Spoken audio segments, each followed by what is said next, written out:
দেশের সবখানে ভেজাল পণ্যের সমারোহ। প্রসাধনী থেকে শুরু করে নিত্য প্রয়োজনীয় সব পণ্যে ভেজাল মেশাচ্ছে এক শ্রেণীর ব্যবসায়ীরা। এর মধ্যে খাবারে ভেজাল মেশানো হচ্ছে সবচেয়ে বেশি। ভেজাল খাবারের তালিকা থেকে বাদ যায়নি দুধ ও দুগ্ধজাত পণ্য। মানহীন আর ভেজাল এড়াতে সুনামধন্য সব কোম্পানির পণ্যের উপর হুমড়ি দিচ্ছে ভোক্তারা। সেই সুযোগে এসব কোম্পানিগুলো বেশি মুনাফার আশায় ভেজাল খাদ্য বাজারজাতে রীতিমতো প্রতিযোগিতায় নেমেছে। ভেজাল দুধ উৎপাদন ও বাজারজাত করছে দেশের স্বনামধন্য প্রতিষ্ঠানগুলো। এই দুধ সংগ্রহে কোনো গাভীর প্রয়োজন পড়ে না। প্রথমে একটি ব্লেন্ডার মেশিনে হাফ কেজি খাঁটি দুধ নেওয়া হয়। এর মধ্যে বিষাক্ত কেমিক্যাল জেলির সাথে ডিটারজেন্ট পাউডার, সোডা, সয়াবিন তেল, চিনি, স্যালাইন, লবণ, গুঁড়া দুধ সহ বিভিন্ন মাত্রায় কেমিক্যাল মিশিয়ে ব্লেন্ডারের সব উপকরণ ভালোভাবে মিশিয়ে নেওয়া হয়। এরপর সেই মিশ্রণে পানি দিয়ে প্রস্তুত করা হয় খাঁটি দুধের আদলে কয়েক মণ বিষাক্ত ভেজাল দুধ। আবার দীর্ঘ সময় সতেজ রাখতে এতে মেশানো হচ্ছে ফরমালিনও। এরপর খাঁটি দুধ হিসেবে এগুলো চলে যাচ্ছে রাজধানীর নামি দামি সুপার শপ, ডিপার্টমেন্টাল স্টোর থেকে শুরু করে পাড়া মহল্লার দোকানে। বিক্রিও হচ্ছে দেদারসে। গত 22 জুলাই পাবনার চাটমোহর উপজেলায় প্রাণ ডেইরি হাব সেন্টার থেকে 2500 লিটার ভেজাল দুধ জব্দ করে বিনষ্ট করেছে জেলা প্রশাসন। ঘটনায় জড়িত থাকার অভিযোগে প্রাণের 3 কর্মকর্তাকে 6 মাসের কারাদণ্ডও দিয়েছে ভ্রাম্যমাণ আদালত। অভিযানের সময় এনএসআই সদস্য, নিরাপদ খাদ্য পরিদর্শক ও উপজেলা নির্বাহী ম্যাজিস্ট্রেট উপস্থিত ছিলেন। হাব সেন্টারে ভেজাল দুধ থাকার বিষয়টি স্বীকার করে প্রাণ কোম্পানির পাবলিক রিলেশন বিভাগের ডেপুটি জেনারেল ম্যানেজার তৌহিদ জামান বাংলা এডিশনকে বলেন, তারা চুক্তিভিত্তিক খামারিদের কাছ থেকে দুধ সংগ্রহ করে থাকে। এসব সংরক্ষণ কেন্দ্র থেকে আসা দুধ কোম্পানির নিজস্ব ল্যাবে পরীক্ষা করা হয়। তাই কোম্পানিতে আসার পর ওই দুধ এমনিতেই বাদ পড়ে যেত বলে জানান তিনি। 4টা স্টেজে আমরা টেস্ট করি। প্রথমে হচ্ছে একদম প্রাথমিক হচ্ছে আপনার এই সেন্টার, যেটা 110টা সেন্টার আছে গ্রামে গ্রামে, ধরেন 110টা গ্রামে আমাদের সেন্টার আছে। এইটার তারপরে আসে হচ্ছে হাবটা হচ্ছে ধরেন একটা উপজেলা বা জেলা লেভেলে, এরকম 7টা হাব আছে। হাবের আমাদের একদম ফ্যাসিলিটিস, পূর্ণাঙ্গ ফ্যাসিলিটিস আছে, যে দুধে যদি কেউ সোডা অথবা তেল অথবা যা কিছু দিয়ে ওটার সাথে ধরা পড়ে যাবে ওই দুধটা এখানে আসলে। এরপরে আমরা আবার যখন হাব থেকে আবার আমরা ইয়েতে নিই, কি বলে ওই ট্যাঙ্কারের মানে গাড়ির যে ইয়ে আছে কাভার ভ্যান, ফুল হচ্ছে আপনার এসি কাভার ভ্যান, ওইটাতে করে আমরা আবার ফ্যাক্টরিতে নিয়ে যাই।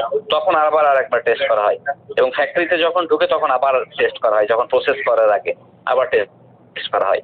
সো এই পর্যায়ে কোনো পর্যায়ে যদি কোনো কিছু পাওয়া যায় সেই দুধগুলো আমরা অবশ্যই মানে ভোক্তাদের ভালো দুধ বা ভোক্তাদেরকে মানে সম্মানের জন্য এবং ভোক্তাদেরকে আমরা ভালো দুধ দেওয়ার প্রতিশ্রুতিবদ্ধ আমরা রাখি। তো এই কারণে তো সবসময় যদি এই ধরনের কোনো কিছু হয় সাথে সাথে আমরা সেই দুধগুলো আমরা নষ্ট করে ফেলি। এদিকে ডিটারজেন্ট, তেল, সোডা ও হাইড্রোজেন পার অক্সাইড দিয়ে তৈরি বিষাক্ত দুধ সরবরাহের অভিযোগ পাওয়া গেছে রাষ্ট্রায়ত্ত দুগ্ধ উৎপাদনকারী প্রতিষ্ঠান মিল্কভিটার বিরুদ্ধেও। পাবনার ফরিদপুর উপজেলার গোপালনগরে ভেজাল দুধ তৈরি ও সরবরাহের অপরাধে 7 আগস্ট 2 জনকে কারাদণ্ড ও 2 লাখ টাকা জরিমানা করেছে ভ্রাম্যমাণ আদালত। ভেজাল দুধ তৈরির সময় হাতে নাতে আটক করা হয়েছে তারেক হোসেন ও তার স্ত্রী মুন্নি খাতুনকে। তারা জানিয়েছে দীর্ঘদিন ধরে তারা ভেজাল দুধ তৈরি করে মিল্কভিটায় সেই দুধ সরবরাহ করেছে।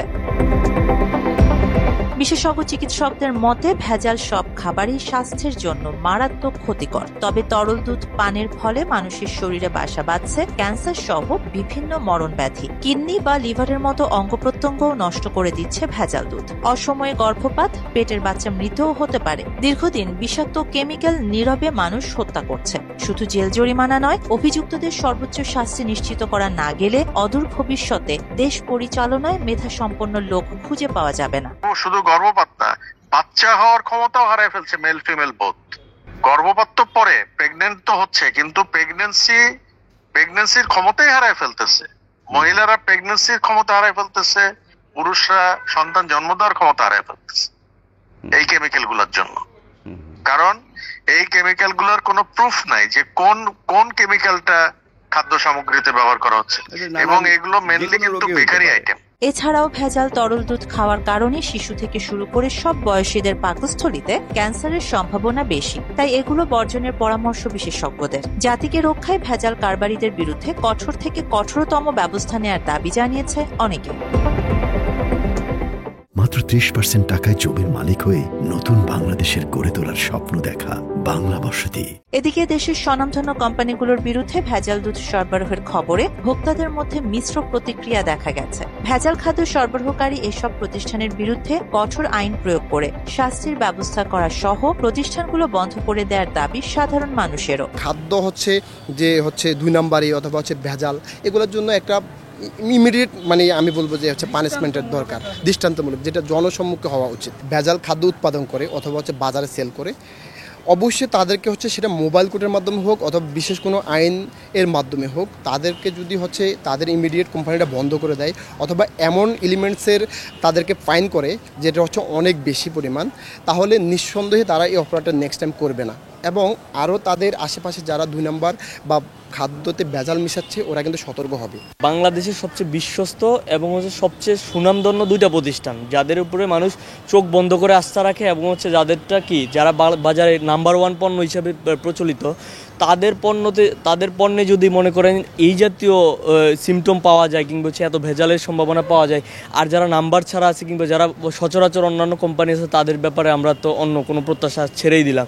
তো আসলে যদি সরকারের দায়িত্বশীল পরিচয় এবং আইনগত যদি কঠোর ব্যবস্থা হয়, আমি মনে করি যে এখান থেকে কিছুটা হলেও পরিত্রাণ পাওয়া সম্ভব এবং সচেতন আমাদের যারা নাগরিক আছে তারা একটা হাইজেন খাবার বাজারে পেতে পারে, এতটুকু আমরা আশা করি আর কি। এ বিষয়ে আইনজীবী ব্যারিস্টার সারওয়ার হোসেন বাংলা এডিশনকে জানায়, বাংলাদেশে আইনের সঠিক প্রয়োগ না থাকায় ভেজাল কারবারিরা বেপরোয়া হয়েছে। এদের লাগাম টানতে আইনের সঠিক প্রয়োগ প্রয়োজন। যে মাছ তাজা রাখার জন্য বিষাক্ত ফরমালিন ব্যবহার করা হয়, এগুলো কেন থামে না হলো বাংলাদেশে 1 নম্বরে আইনের দুর্বলতা, আর একদিকে হচ্ছে আইনের কোনো প্রয়োগ নাই।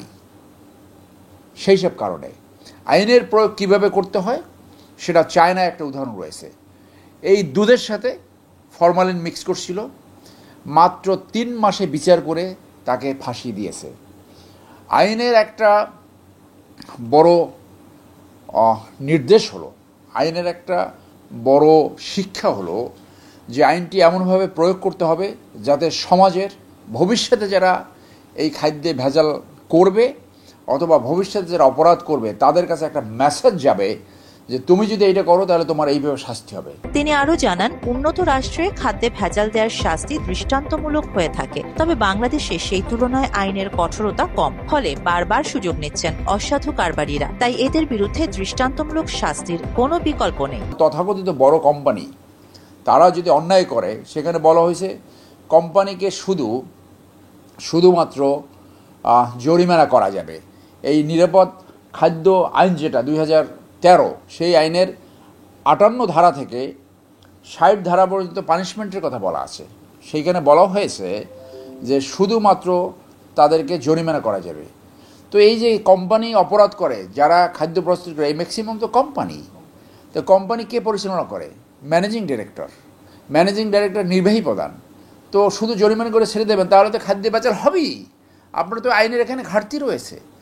সো এই আইনের সংশোধন করতে হবে এবং দ্রুত সময়ে যে অপরাধগুলো করা হচ্ছে খাদ্যে ভেজাল মিশিয়ে, সেইটা মানুষ ভুলে যাওয়ার আগে তাকে শাস্তির সম্মুখীন করতে হবে। বাংলাদেশে খাদ্য ভেজাল একটি গুরুতর অপরাধ এবং এর জন্য শাস্তির বিধান রয়েছে। বিশেষ ক্ষমতা আইন 1974 ধারা 25 গ অনুসারে খাদ্যে ভেজাল মেশানোকে মৃত্যুদণ্ডযোগ্য অপরাধ হিসেবে অন্তর্ভুক্ত করা হয়েছে। এরপরও দেশে আইনের সঠিক প্রয়োগ না হয় লাগামহীনভাবে খাদ্যপণ্যে বিষ মেশাচ্ছে কুচক্রী মহল থেকে শুরু করে বড় বড় প্রতিষ্ঠানগুলো। আরিবা জাহান, বাংলা এডিশন।